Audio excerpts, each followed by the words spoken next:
What's going on YouTube? Metal Complex here, and today I've got another really cool knife for review slash overview. This is the Spyderco Domino in laminate blue carbon fiber. Really cool. You can see their steel is CTS XHP. This is not necessarily a new knife, at least the Domino, but it's certainly one that has become very popular and a lot of people feel really strongly about. I myself have been tempted to purchase this knife many times. This is not mine. This knife was actually provided or donated or lent to me for review by my good friend Jake. You can follow him on Instagram at Jake's Knives, and it's definitely worth a follow. He's a really cool guy. He's got a lot of cool pictures. Jake, again, thank you so much for doing this. If you didn't watch the unboxing, he graciously lent me like 6 knives. And that takes a really cool person and a really trusting person to do that. So I am, again, very grateful for that. Thank you so much, Jake. Also, if you're new to my channel, what I like to do are laid-back knife reviews, knife overviews. I like to do unboxings. I like to do battles of popular models. I like to do top 5s and top 10s and other weird stuff on the weekends, and I upload pretty regularly. So if you're a knife enthusiast, knife collector, knife user, knife person of any type, and that all sounds good to you, then please subscribe to my channel because I think you'll have a lot of fun. Also, to those of you who have been subscribed and enjoying my content for a while now, if you would like to support me even more than you already do, you can follow the link in the description to my Patreon account and support me with just $1 or whatever amount you see fit. It would mean the world to me. Thank you so much to my current Patreons. That it really does help out so much. I mean, just with shipping costs and things, there's so much coming in and out all the time, and I'm dedicated to this channel, you know, so I'm going to keep bringing you content as much as I can, but helping out with those little costs that are just inevitable with all this, it really is awesome. So thank you so much. Thank you to everybody who's been supporting me in all ways. Anyways, let's go ahead and get some measurements on this guy. I've got a lot to say, as usual, no surprise there. Overall length of the Spyderco Domino, about 7, and that's coming in at about 7 3/4 inches, maybe just shy, maybe 7.6, 7.7 inches. Not quite. It's about right here on the line. Blade length from tip to scale is about 3 1/4. Actual cutting edge is about 3 inches. That's interesting. We'll get more detail on that here in a second. Let's do some size comparisons up against the Ontario Rat Model 1. Rat 1 coming in at 8.6 inches overall.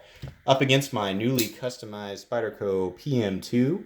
PM2 coming in at 8.3 inches overall. For those of you who are curious, I did get that pocket clip. It matches nicely with that backspacer there. Oh, really like that. That's not the point of this episode.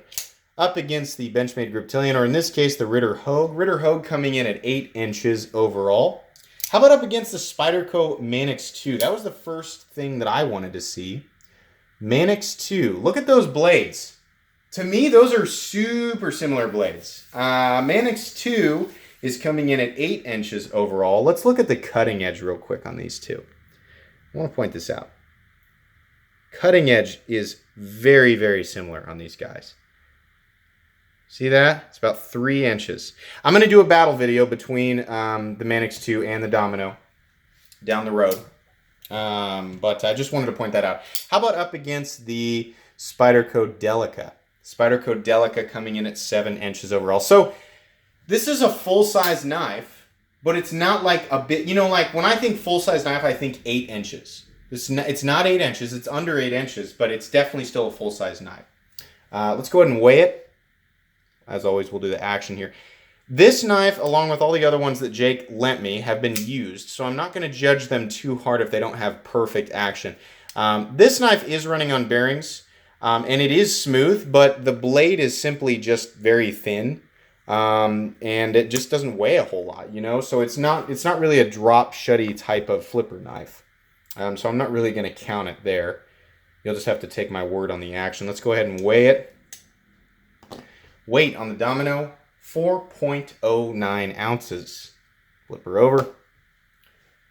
4.09 ounces. That, to me, is just gravy. It's great. You know, a lot of people, as I've said many times on this channel, they're kind of like, oh, if it's over 4 ounces, I can't carry it. You know, if it's about right at 4 ounces, they're happy. If it's under 4 ounces or if it's substantially under 4 ounces, they think it's the best thing in the world.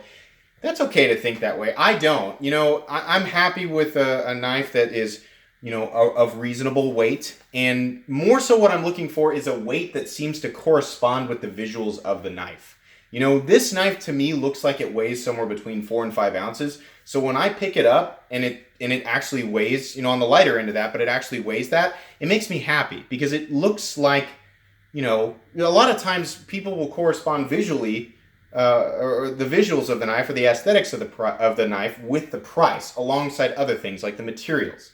But for whatever reason, a lot of us also will correlate the feeling or the feeling of quality, or with that as well. I guess I don't know if that makes sense, but like when all of that comes together, it feels good, and you like the knife more. Or a lot of us do. I have to assume that's at least how my brain operates. I don't know, maybe yours doesn't. But what I'm trying to say is this knife weighs about what I expect it to, and that makes me happy. So no issues there.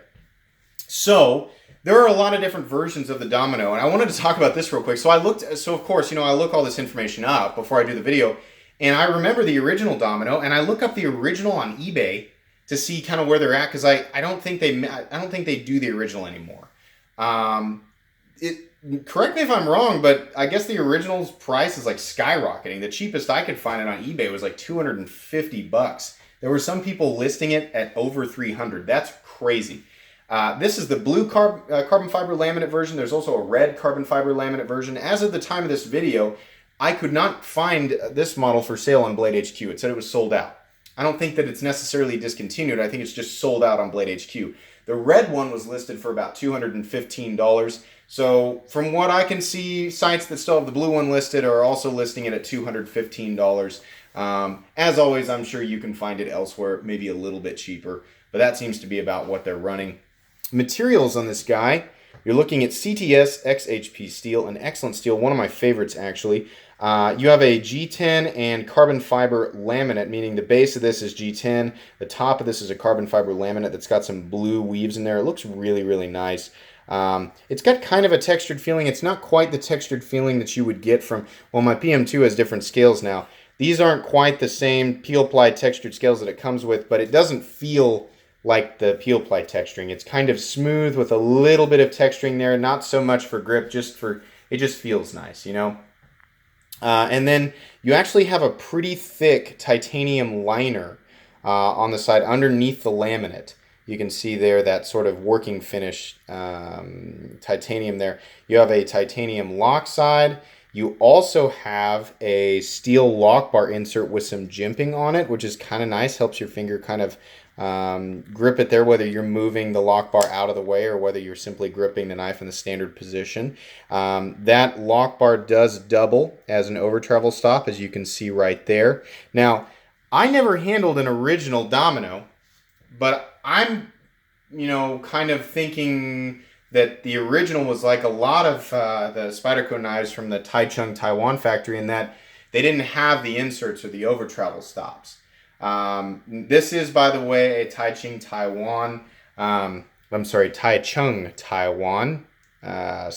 knife.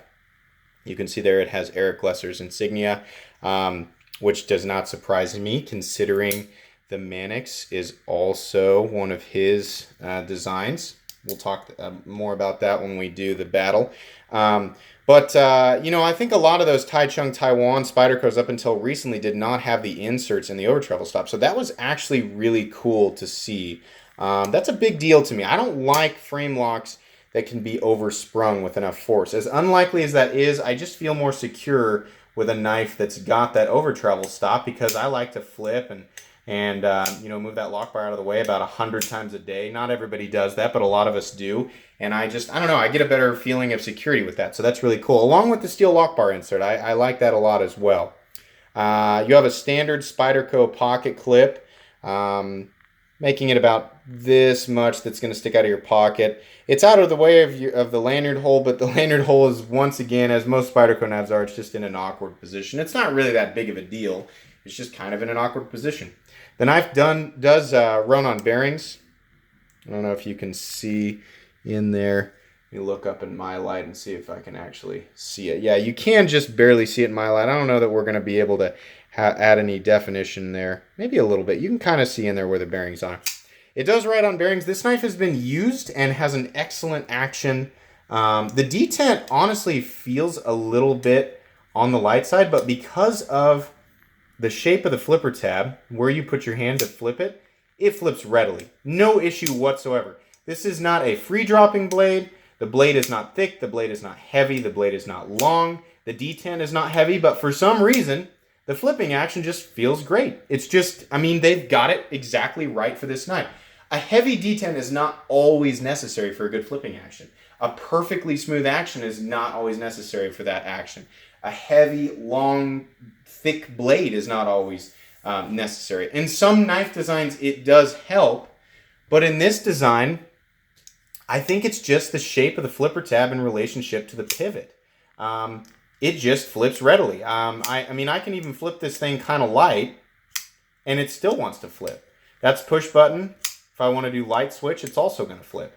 The benefit to having the Spyderco knife in a frame lock design and having a flipper is that you still get the benefit of that thumb hole. So if you like to deploy your knife with the thumb or with the, whoops, that was my fault, with the rear finger, you still have that, you know, desirable fidgety action. And I talked about this in my quest for the perfect folding knife, how I wanted a flipper, but I also wanted the thumb hole, and I also wanted the thumb stud, which I'm realizing is kind of ridiculous. But, you know, I really like this flipper in combination with a thumb hole thing. That's really, really fun to me because I can do all of the little mindless fidgety things that I like to do with my knife in a non-utilitarian sense. And then I also have multiple options when I am using the knife or I am in a pinch and I have to pull the knife out of my pants and I don't, you know, I was talking about not wanting, in that episode, I was talking about not wanting to dedicate too much brain capacity to just deploying the knife. I just want it to deploy.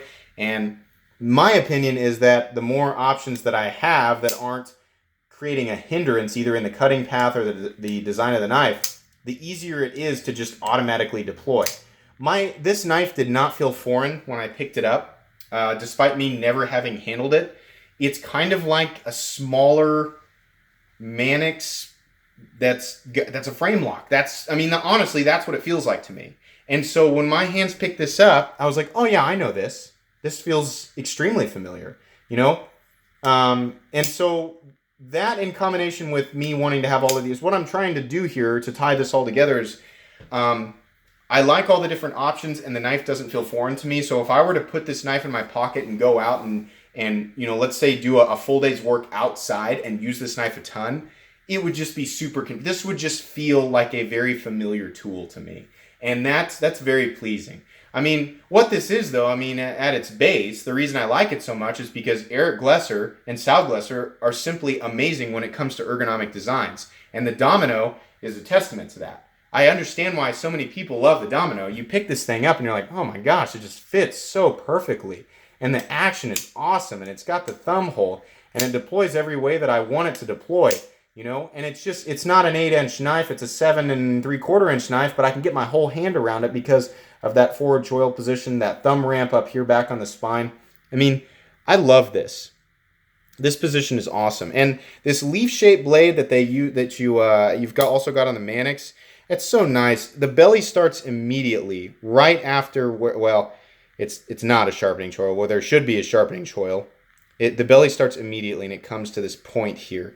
And it's fully flat ground. So in terms of, you know, what you can use this blade for and what it's going to be good at, just about everything. Not the strongest blade shape in the world in terms of tip strength, but I mean for general day-to-day utility, oh yeah. Oh, that's a friendly blade shape. Don't even get me started on CTS XHP. It's one of my favorite steels ever. Very stainless, pretty tough, and really good edge retention. That's a formula for a really, really good EDC steel. You're not going to find a lot of people out there complaining about CTS XHP. It is a powder metallurgy steel, so it's going to do super well. A lot of people don't like it when the cutting edge is, you know, substantially different than, you know, how much room you have on the handle, which is part of my issue with the PM2. You know, I'm okay with this now, but I did have a problem with that, and it's still kind of funky. You know, even with the Manix, people are like, guys, you know, it's so big, and there's so much wasted room on the handle, and you've only got a 3-inch cutting edge. Well, you get down to the Domino, And that blade to handle ratio, or cutting edge to handle ratio, makes a lot more sense. 7 3/4. There's just enough room to get my medium large size hands around this knife. It just melts into my hand, and then the rest of it is just free cutting edge. That, I think, will really nail it for a lot of people who have never experienced the Domino. It definitely nails it for me. What else? On top of that, I mean, yeah, a lot of people are kind of bummed out about the laminate thing, but I don't care, I just don't care about what's underneath the carbon fiber, whether it's all carbon fiber or not. I'm simply okay with it. I'd be okay with this thing if it was G10. I just really don't care that much. I like how the show side of this looks. And I think the red one would look really nice too. Honestly, I probably would have gone for the red one, but the blue's nice. I live in Kansas. I'm a red and blue kind of Kansas guy, so that looks nice to me. I love the button head Torx pivot, and I love the larger button head Torx handle screws. There's 3 back here, holding on to 3 really nice looking polished standoffs that are almost in Rick Hinderer style. So very, very simple construction. Again, I got to emphasize this. Thank you so much for not doing one solid piece of carbon fiber or G10 here. Thank you for putting the titanium liner under there. I know that reduces weight, and a lot of people will favor that. And G10 and or carbon fiber is plenty strong to support the knife by itself, but I just like having the liner under there. It just feels a little more solid. I don't know. I feel like I'm getting, in this case especially, I'm getting a lot closer to what I'm paying for with this knife. I will say this. In design and execution and fit and finish, the Spyderco Domino is basically a perfect knife. We haven't talked about this. The pocket clip is 4-way positionable, tip up, tip down, right or left-handed carry. Though this is a right-handed frame lock, so it's really going to more so benefit right-handed people. The pocket clip, this is another one of those knives where it probably could benefit from the MXG deep carry clip. I don't feel like it's creating a major hotspot where it is. It's my hand barely recognizes that it's there, so it's not that big of a deal. But it would be nice if it was a little bit more out of the way, and maybe if the knife was carrying a little bit lower in the pocket. But that's a pretty nitpicky little thing. All the corners and everything are rounded off nicely. There's a nice landing zone for your finger if you're going to flip it over and over and over again. The knife is plenty secure in hand, whether you're back here, which I can just barely get my whole hand around, or choked up in this position. This is just a crazy good design. Like, just an insanely good design. For the longest time, I could not get past the whole, Taiwan being stamped on my blade. And truthfully, I still prefer, if I had my choice, I still would prefer the knife say USA over saying Taiwan. And if it was made in Taiwan, I would prefer it just didn't say anything. That's just how I am. I don't have anything against Taiwan. I think it's just, more people, if I'm going to hand this knife off and I'm going to talk to somebody about how high quality of a product it is, the word Taiwan being stamped on something when you're talking about manufacturing does not ring a bell of quality with a lot of people, so it's harder to drive my point home or convince somebody to buy it, in person when they see Taiwan stamped on the blade, when they know for a fact, especially my closer friends, have seen me hand them USA made knives. So, as far as like whether or not I know now that these some of these really high quality Taiwan Spydercos are made really, really well, yeah, definitely. I've had plenty of examples and I 100% believe it. I can tell you guys that too. But does that mean that it being stamped on the blade doesn't bother me? No, it still kind of bothers me a little bit. It's not going to stop me from buying them anymore. I'll tell you that much. In terms of a usable cutting tool, I have no problem buying it anymore. I'm always going to root for the home team to steal words from Nick Shabazz. All that aside, this knife is just about perfect. There's really only one little thing that bothers me, and it's the price. $215 seems like a little bit too much for me. And that's because for the same amount of money, I can get an American-made titanium frame lock, on bearings with really, really good steel. I can get the same thing made in the United States. I think the fit and finish is going to be the same. I think the attention to detail and the quality, all that's going to be about the same. But I can get it made in the United States. I know I'm 99% sure it costs less to make things over in Taiwan than it does here in the United States. So I don't know. Truthfully, this knife seems like 175, 180 bucks to me. I imagine you can probably find it for 200, 205.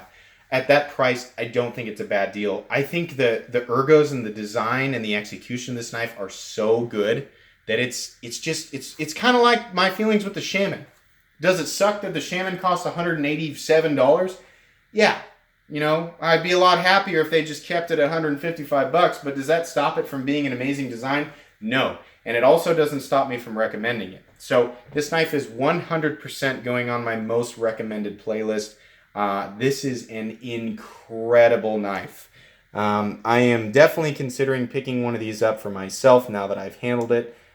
It's just a really, really great cutting tool. And I imagine that it has served Jake very well. He has used it, you can tell, but he hasn't really been beating on it, but it's held up just fine. This is just a wonderful EDC knife. So that's about all I have to say about this knife, you know. If you guys enjoyed this video, please leave a like. If you'd like to check out my other content, I do, of course, have lots of videos of knives that are either expensive or inexpensive that I do or don't like, so please check those out. And if you enjoy all my content, then please subscribe to my channel, because there is definitely more coming. Thanks again for watching, everybody, and I hope you all have a great rest of the day.